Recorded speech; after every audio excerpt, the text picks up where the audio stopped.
Thanks to everyone at NCJ, FCJ for putting this together. So today we're here to talk about creating language accessible trainings and technical assistance, or as I like to say, keeping Neelam happy. Neelam is my program specialist, and we want her to be happy, and I'm sure all of you want your program specialist to be happy. So the foundation, the legal grounds for why we need to be considering language access is found under Title VI of the Civil Rights Act of 1964, where it says that the United States, on the grounds no person in the United States shall be excluded from the participation, denied the benefits, or be subjected to discrimination under any program or activity receiving federal financial assistance. And if you'll notice, it doesn't say language access, but based on case law and federal guidance, national origin has been identified as to include language access. And so what does Title VI mean for us as TA providers? And what Title VI tells us is that if we're receiving federal financial assistance, and obviously all of you on today's webinar are receiving federal financial assistance, that means that we need to be providing meaningful access to our trainings, webinars, and technical assistance. Oh, and I just want to add, if you've got any questions, please feel free to ask your questions in the chat box, and we'll address the questions as they come up.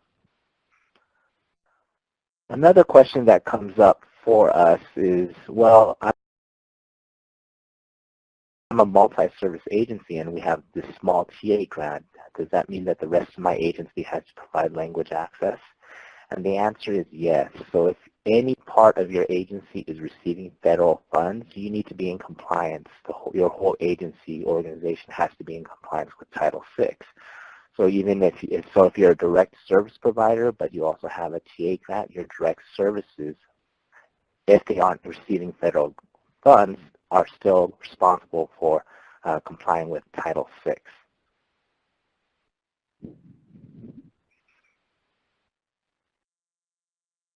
And so for us, the conversation and our thinking around language access and providing TA and training, when we first started doing our work, we were really focused on the grantees and their compliance. So whether the courts were in compliance, legal aid, shelters, law enforcement. So we were really looking at what they were doing and helping them to be in compliance. And the assumption that we made, and for the most part it was true, was that the people that we were working with spoke English. So a lot of times when we first started doing the work, we weren't really thinking about, well, are we as a TA providing agency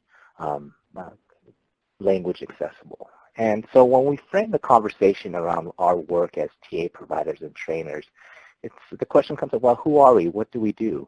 And at the core of what we do, and the way I want to frame our conversation today, is to look at ourselves as teachers. We're educators.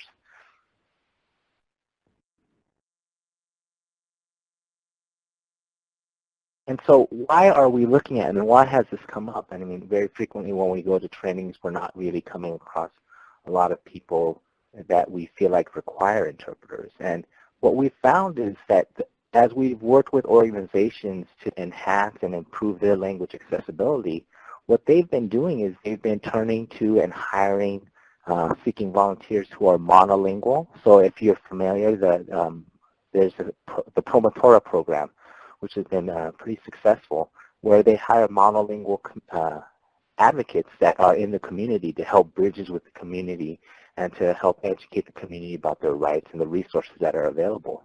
And a lot of programs are also looking at hiring and have hired bilingual and multilingual advocates to help bridge that gap, to provide direct services in the target language that's required in the community. And so one of the things that we need to consider, I mean, obviously if you've got individual organizations and grantees that are hiring monolingual, non-English speaking advocates to help with their community outreach, obviously for us we would know, well, if they want to participate in our trainings and technical assistance, we need to provide that in the language that they understand.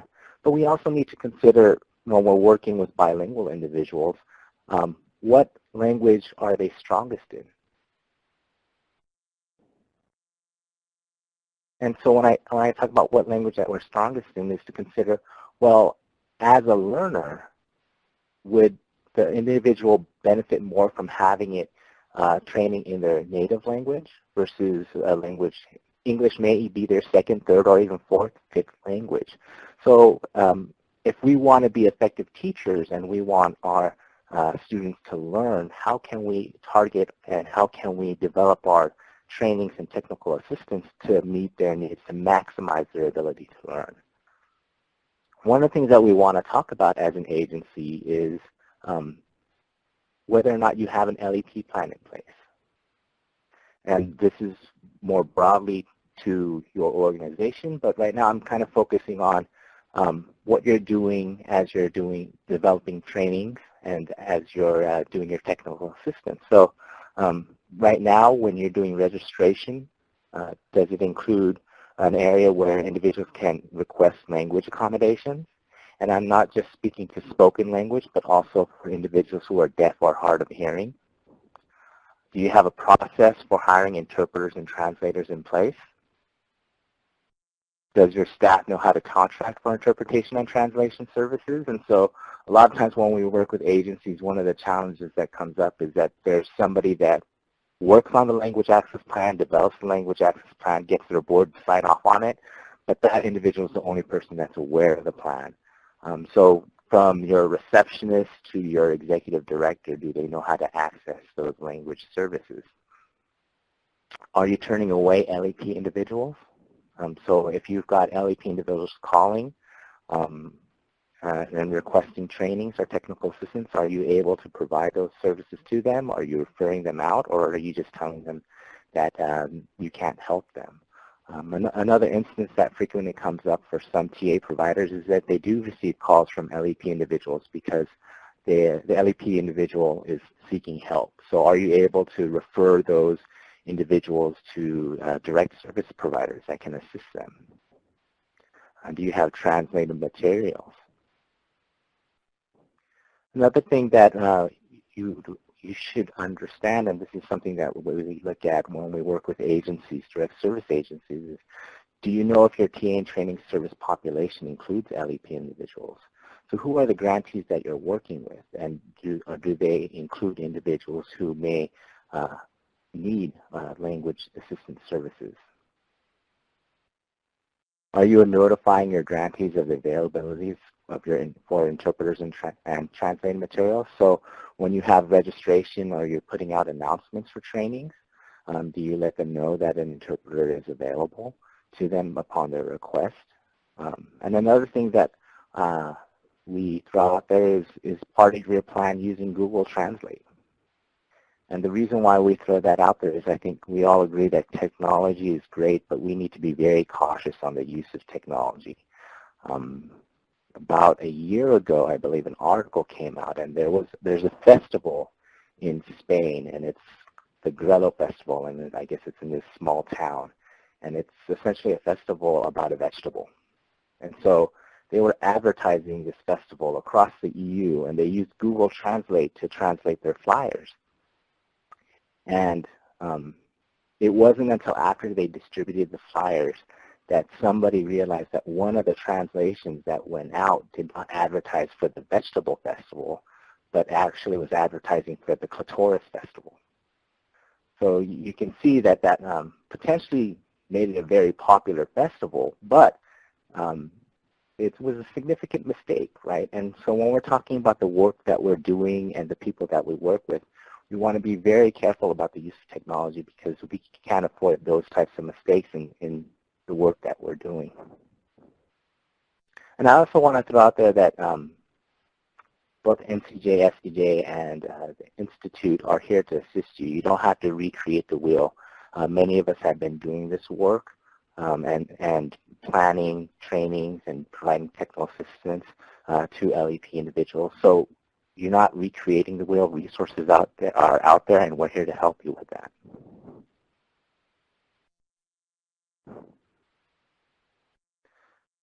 So some basic standards for creating language accessibility is obviously to develop a policy that identifies the authorities cited, the relation to the organizational work and definitions.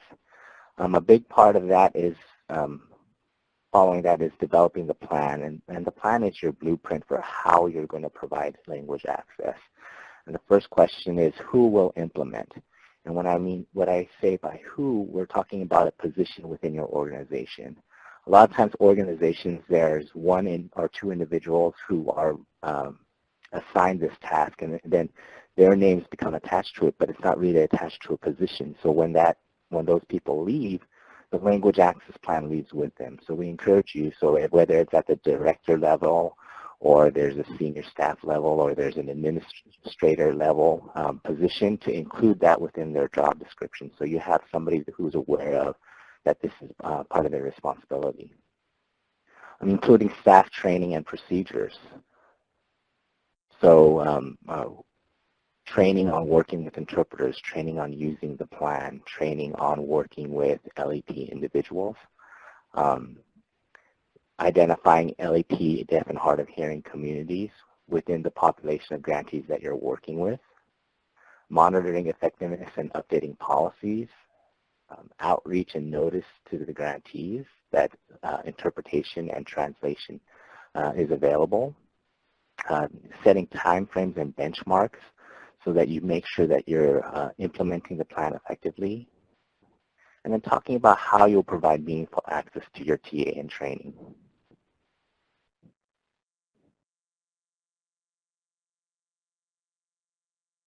So this is a little section that we call good idea, bad idea, and the following are just a bunch of bad ideas that we've come across in working with OVW and NCJSJ, looking at how some programs have been providing language access at their trainings.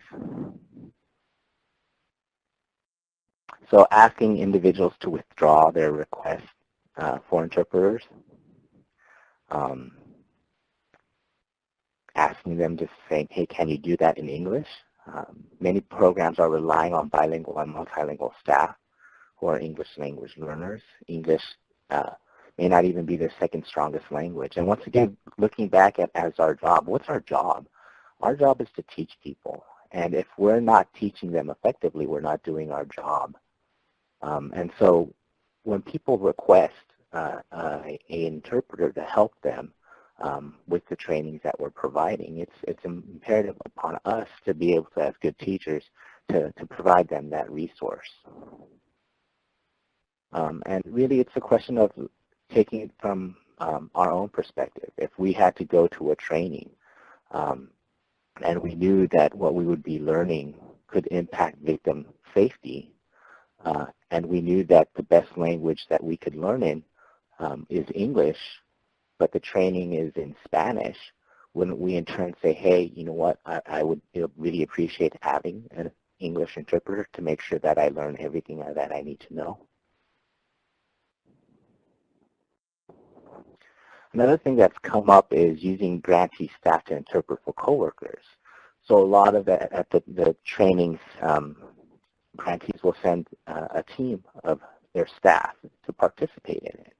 And because an interpreter isn't available because the agency didn't plan to have interpreters, didn't have the contracts in place, they asked the bilingual coworkers of the limited English proficient or lesser proficient English speakers, they asked the coworkers to interpret for them. And once again, focusing on our role as educators, can people learn? Because once again, all the grantees that are there, they're there to learn.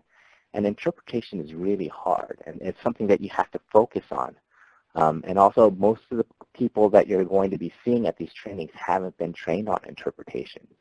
So if you're asking the coworker, this grantee who's come to your training to learn, asking them to interpret, they're not able to focus on the content. When you're interpreting, the information goes in and it goes out. You're so focused on trying to interpret that you're actually not retaining any of the information that you're hearing. And just to give you an idea of what it takes to interpret competently, the California Administrative Office of Courts identified 32 testable knowledge, skills, and abilities to interpret. Native-like proficiency in both languages was just the first measure, right? And so what we want to get across here is that it takes a lot of training and education and practice before you can actually interpret. And so when you ask somebody, a grantee who's bilingual to come in and interpret, they're generally not going to have the skills necessary to interpret effectively. So not only is that bilingual grantee who is interpreting, not only are they not learning, but also the grantee who needs the interpreter isn't learning because they're not getting all the information that you're providing.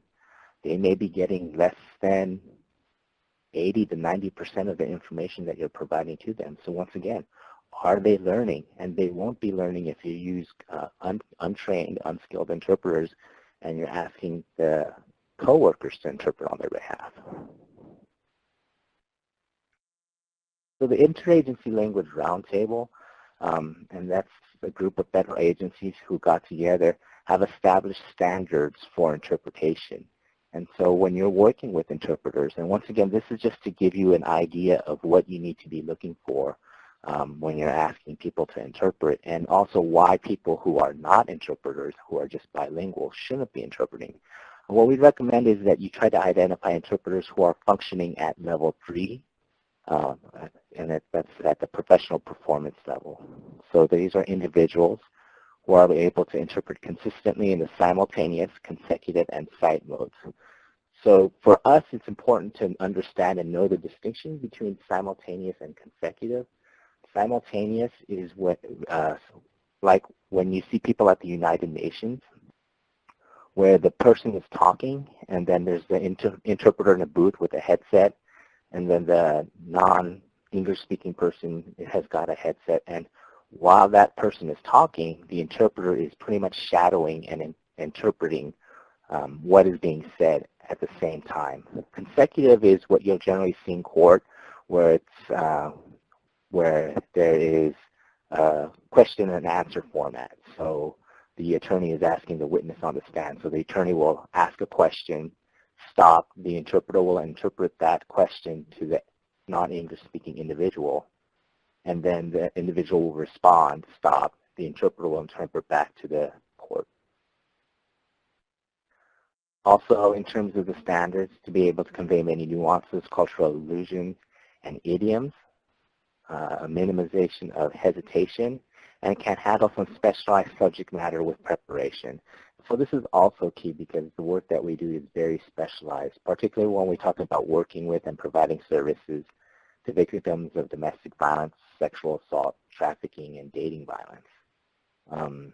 There are interpreters out there who are certified court interpreters who are unwilling to interpret the human anatomy.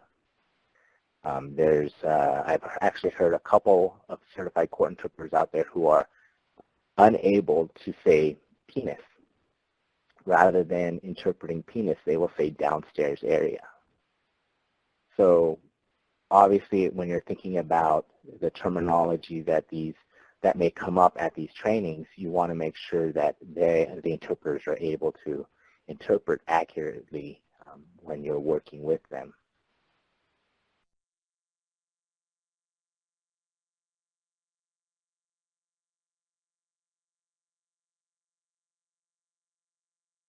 So some quick signs when you're working with interpreters that things aren't going well is the interpretation is too short or too long.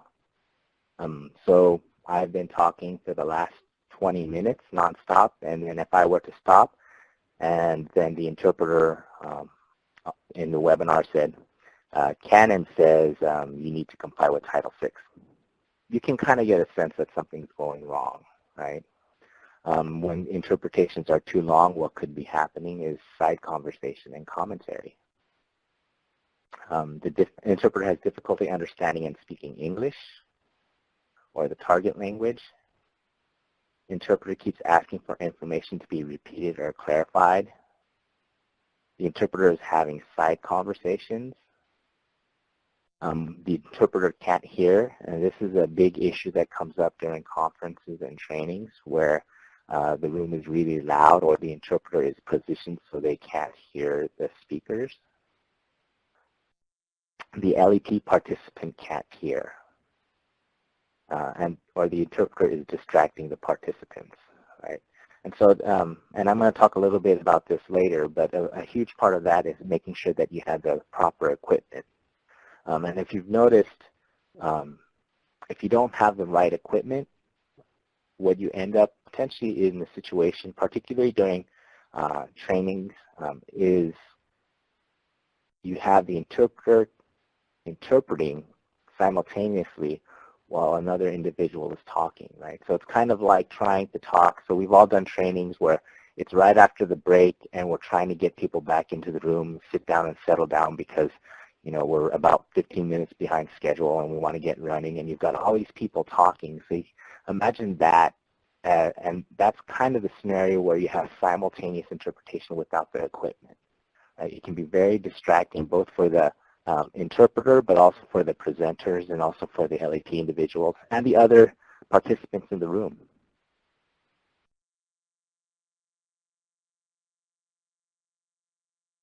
So when we talk about working with an interpreter, it's also very important to identify the country or region that the speaker is from and to confirm that the interpreter is familiar with the terminology, slang, and idioms.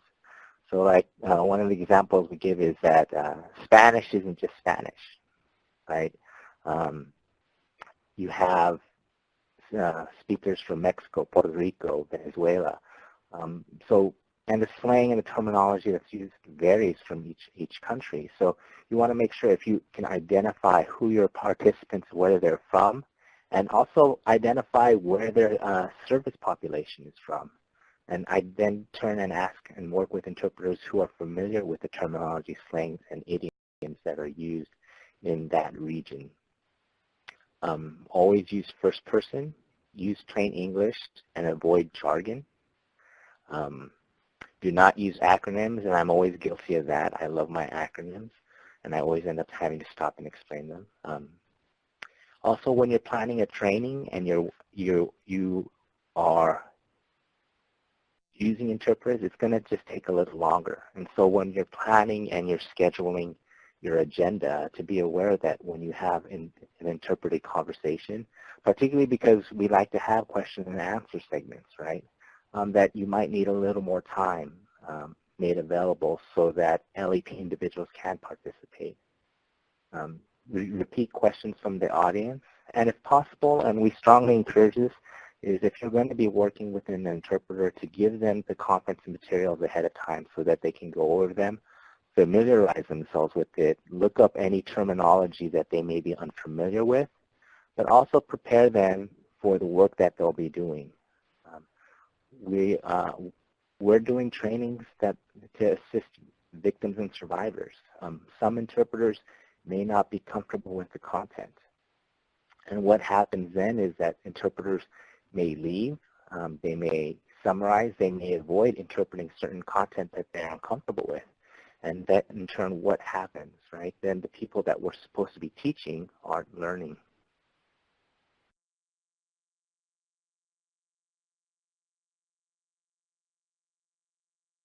So that's just my cool little picture that I found randomly on the internet and leading us into the conversation about technology. So one of the things that we're going to be using as trainers at our conference and meetings are microphones and headsets. And these are really, really important because this allows interpreters to interpret in the least disruptive manner possible.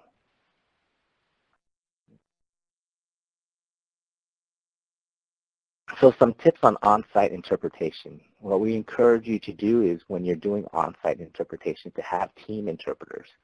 The National Association of Judiciary Interpreters and Translators recommend that interpreters be given breaks for every 30 minutes of interpretation. And so obviously the trainings that we provide, the workshops that we have generally exceed 30 minutes.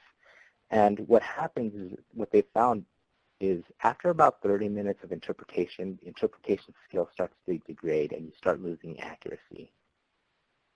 Another thing that we encourage you to do is provide enough interpreters for the LEP attendees to participate in breakout sessions and workshops so that they have the option. And one of the things that we don't like to see is when you have workshops and you have several LEP individuals, but you only have hired the 2 interpreters for the plenary session. Right? So not only do you only have equipment, only 2 interpreters, you only have equipment for the 2 interpreters, and what ends up happening then is that the LAP individuals have to, as a group, select which workshop they're going to, as opposed to taking advantage of the different workshops that are available. I know that when a lot of grantees who send teams of staff, the teams of staff will split up so that they can all go to different workshops, but then share the information later on. Also, if you expect to have LAP individuals participating, to make sure that the speakers are aware of that and allow the speakers to build in time, the extra time needed to make sure that LAP individuals can participate in the Q&A. But also, it requires the speakers, and I'm guilty of this, I start to talk really fast, right? And when you're working with interpreters, you're going to have to slow it down a little. Provide the interpreter's conference materials before the conference begins.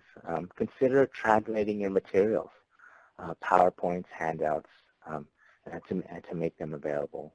And then also caption or create scripts for any audio or video files that will be used. I know that a lot of us are using video in the work that we're doing because the video and audio files kind of make our trainings more dynamic. But are we captioning our materials? Are we captioning our videos so that individuals who are deaf or hard of hearing are able to view the video? And in turn, if we don't have time to caption it, can we write out a script of what the video or the audio and make that available for the deaf or hard of hearing participants?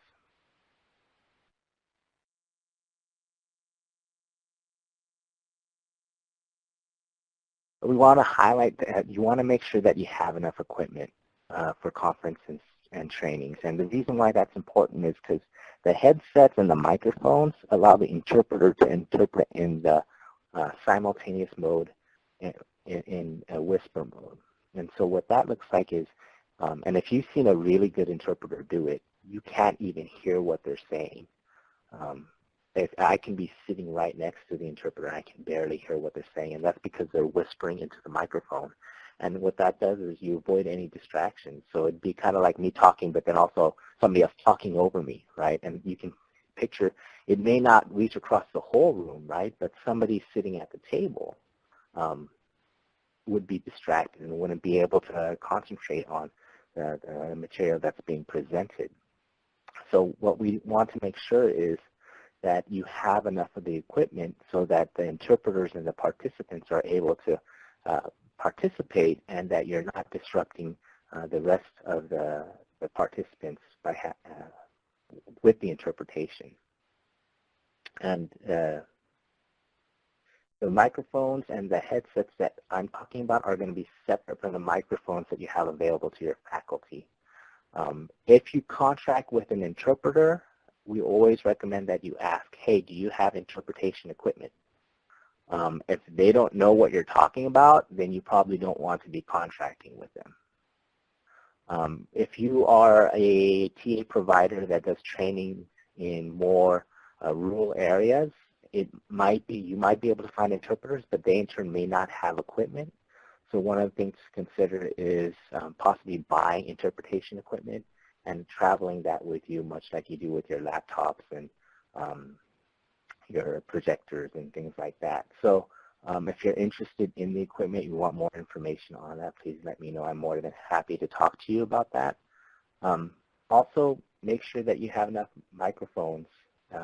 And so what we encourage you to do is have enough microphones for the audience also. And we generally encourage to have at least 2 because it's also an accessibility issue. We want to make sure that if people are asking questions, that individuals who may have, who may be hard of hearing, that everybody in the room is able to hear what you're saying, right? And so having at least 2 mics is helpful because you have 2 people running the room, and you don't have significant delays. It's always a little awkward when you only have the one mic and it's the presenter has it, and then the presenter has to run to the back of the room so that the individual can ask a question. So as a matter of best practice, have two microphones to take audience questions. And also, it's really important to have the equipment that you need for any breakout sessions, workshops, and possible networking opportunities. So if you've got breakout sessions or workshops, not only do you want to make sure that you have a team of interpreters to go to the workshop, but that you have enough equipment for them so that they can continue to use the whisper mode, the simultaneous interpretation mode, so once again, so they're not being disruptive. In terms of networking opportunities, I know a lot of times when we do trainings, we want to give after-hours opportunities for people to meet together.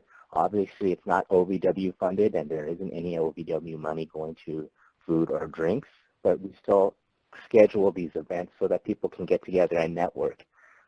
If interpreters aren't available for LEP or deaf or hard of hearing individuals, what ends up happening is they're not able to participate and take advantage of this networking opportunity that you've created, right? And so this is obviously a huge accessibility issue. In that particular instance, we do encourage you to have interpreters available. The environment isn't really conducive to using the equipment, right? Because usually it's in the lobby or it's at a restaurant or somewhere, or it's outside. But having the interpreter available there, they can assist in the conversations with the one-on-one networking piece. And then another thing to consider is, and people have told me that a big part or a big place where they do networking is during the breaks. So are the interpreters available during the breaks for to provide interpretation should the LEP or deaf individual want to interact with somebody that was at their table or somebody that they saw and they'd like to follow up with during the break. And to add to all of that, you still want to make sure that you're allowing enough time for your interpreters to have their own breaks.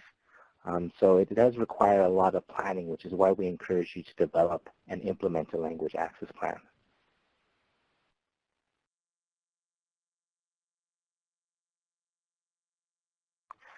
So one of the things that we also will work with is remote interpretation. And what that looks like is you would be contacting an interpreter either through the telephone or through a computer, and then the interpreter is off-site. And this is a technology that you might be using with your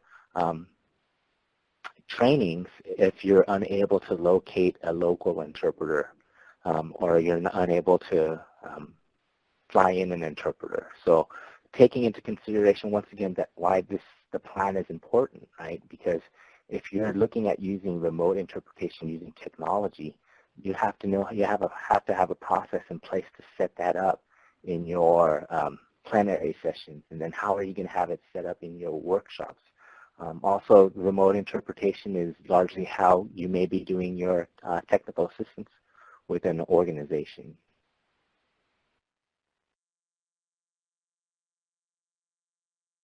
Remote interpretation is also a tool that you probably will be using for your webinars.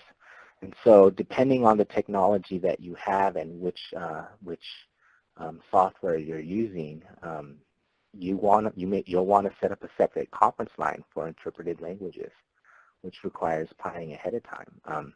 And it requires the interpreter to patch into the webinar and then to be connected to the other line so that they can interpret to the LEP individuals.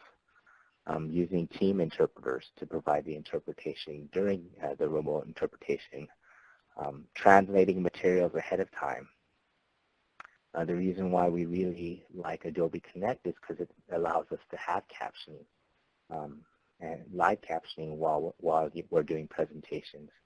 And obviously, once again, the same practices that we work with when we're doing a live training, they're the same best practices for webinars. And then a big part, obviously, is to make time for interpretation. And then addressing, figuring out ways to address potential technical issues. ahead of time. Some basic tips when you're working with telephonic or remote interpreters, whether that's obviously over the telephone or video, is to contact the agency and request interpreters who have experience in domestic violence and sexual assault. Really, in terms of if you contact whichever agency you're working with, going over the content of the webinar or the training and letting them know that this is the content and we need people that have experience with that. And you can also ask for references for all the interpreters that they're going to be assigning. A lot of the telephonic interpretation companies have specific interpreters that work certain accounts. So there may be interpreters that they know work an account for a couple of DV agencies. And so they'll say, okay, well, we have this interpreter who has some experience. Also keeping track of interpreters that you work with that you like, but also keeping track of interpreters that you don't like. And what we also do is we encourage all of you, because all of you are partners and resources to each other, to say, hey, we found this great interpreter, telephonic interpreter, and we wanted to let you know that, if you need somebody, call this agency or call this individual, because we work with them and they seem pretty good. And then also, when working with a telephonic interpreter, it's okay to hang up on them if they're bad. I generally hang up. Other people have better strategies where they, say something to the effect of, there's an issue that's come up. We'll be contacting your company again in a moment to get an interpreter, but we need to address this now. So can you let the participants know that we're addressing an issue in the office and that we will contact and get another interpreter in a short amount of time. And then also, if you come across a bad interpreter, making sure that the company that you're working with is aware not to assign that interpreter to you again.